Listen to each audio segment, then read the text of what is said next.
ಮಕ್ಕಳು ನೆನ್ನೆಯಿಂದ ಊಟ ನಿದ್ದೆ ಇಲ್ಲದೆ ಹೊರಗೋಗಿದ್ದಾರೆ. ಇವತ್ತು ನಾನು ಮಾಡೋ ಅಡುಗೆ ಸುವಾಸನೆ ನೋಡಿ ಅವರೇ ಬಂದು ಅಮ್ಮ ನಮ್ಗೆ ಊಟ ಕೊಡಿ ಅಂತ ಕೇಳಬೇಕು. ಅವ್ರ ಹೊಟ್ಟೆ ತುಂಬ ಊಟ ಮಾಡಿ ಕಣ್ ತುಂಬ ನಿದ್ದೆ ಮಾಡಿದ್ರೆ ಅಷ್ಟೇ ಸಾಕು.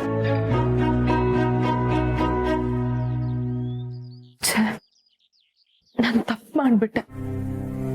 ಅಮ್ಮನ ಹತ್ರ ಆ ರೀತಿ ಎಲ್ಲ ಮಾತಾಡಬಾರ್ದಿತ್ತು. ಏನ್ ಮಾಡ್ಲಿ? ಅಮ್ಮ ನನ್ನ ಮೇಲೆ ಬೇಜಾರು ಮಾಡ್ಕೊಂಡಿರ್ತಾರೋ ಏನೋ.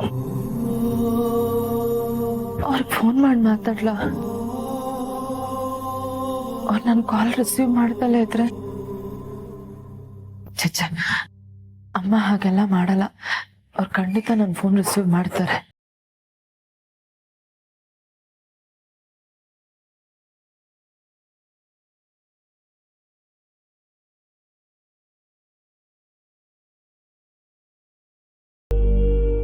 ಹೇಳು ಪುಟ್ಟ.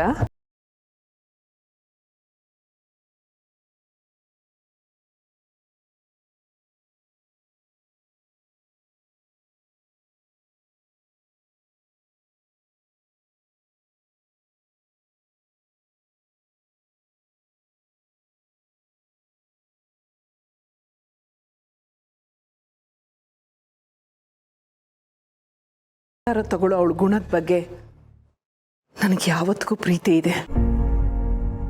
ನನ್ನನ್ನು ಕ್ಷಮಿಸ್ಬಿಡಿ ಅಮ್ಮ.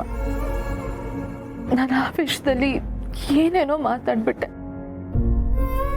ಆ ರೀತಿ ಮಾತಾಡ್ಬೇಕಾದ್ರೆ ನನ್ನ ಮನಸ್ಸಲ್ಲಿ ಬೇರೆ ಇನ್ನೇನೂ ಇರ್ಲಿಲ್ಲ ಅಮ್ಮ. ಅಪ್ಪನೇ ನನ್ನ ಕಣ್ಮುಂದೆ ಬಂದು ತಪ್ಪು ಮಾಡಿದವ್ರನ್ನ ಸುಮ್ಮನೆ ಬಿಡ್ಬೇಡ ಮಗಳೇ ಅಂತ ಹೇಳಿದಾಗಾಯ್ತು.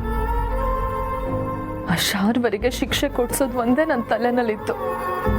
ಅದಕ್ಕೆ ಏನೇನೋ ಮಾತಾಡ್ಬಿಟ್ಟೆ. ಕ್ಷಮಿಸ್ಬಿಡಿ ಅಮ್ಮ. ತಪ್ಪೇನಿಲ್ಲ ಪುಟ್ಟ.